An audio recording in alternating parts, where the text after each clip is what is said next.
Developing story for you now. Elsewhere, opposition chief Raila Odinga stamped Interior Cabinet Secretary Fred Matiang'i's attacks on the judiciary before Parliament yesterday as reckless, irresponsible, and likely to derail Odinga's cooperation deal with President Uhuru Kenyatta's government.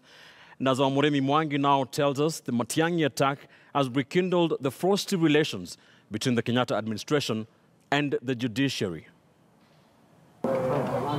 With a 200,000 shillings fine hanging over his payslip this month for snubbing court summonses and disobeying 4 consecutive orders to produce now deported NASA activist Miguna in court, Interior Cabinet Secretary Dr. Fred Matiang'i walked into the National Assembly Committee on Administration and National Security with his bazooka locked to a target. There is an evil clique of judicial officers working with activist lawyers and elements in the civil society who are determined to make sure that the executive branch does not function. But the outburst has rattled opposition chief Raila Odinga and now threatens to break Odinga's newfound unity with Matiang'i's boss, President Uhuru Kenyatta. Odinga now terming the CA's attack on the judiciary as reckless, unethical, and highly irresponsible, and deviating from the Kenyatta-Odinga March 9th agreement to use all social and political platforms to foster reconciliation. Each individual to take responsibility for his own actions, not pretending that it is government. Now we shall zero down on individuals, like the CS for Interior. This is a man that should be taken and be jailed. One civil society activist in Kenya has obtained nearly 30 court orders, ex parte, 30 court orders, ex parte from the court.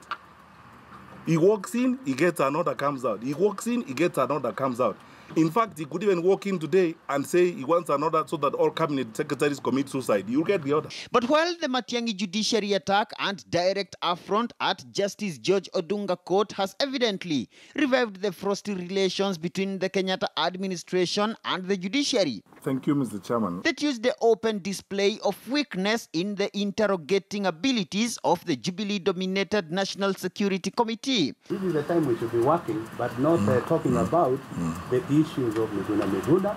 Evidenced by the multiple interruptions of Kiambaa legislator Paul Koinange, who chairs the committee, appears to cast a weighty burden on the judiciary in its future enforcement of adherence to the law amid these latest attacks. I think the media cannot take this shot. This state of affairs also placing on the spot former appellate court president, now new Attorney General Kihara Kariuki, who took over at Sharia House at exactly the same time Matiang'i was attacking his former colleagues in the judiciary. Justice Kihara, we expect him to do better than his predecessor. We expect him to live by the oath of his office, and we expect him to advise the government that the government is supposed to protect the Constitution and implement it to its letter. We must be led by the Constitution of this country and the rule of law. And anybody here who is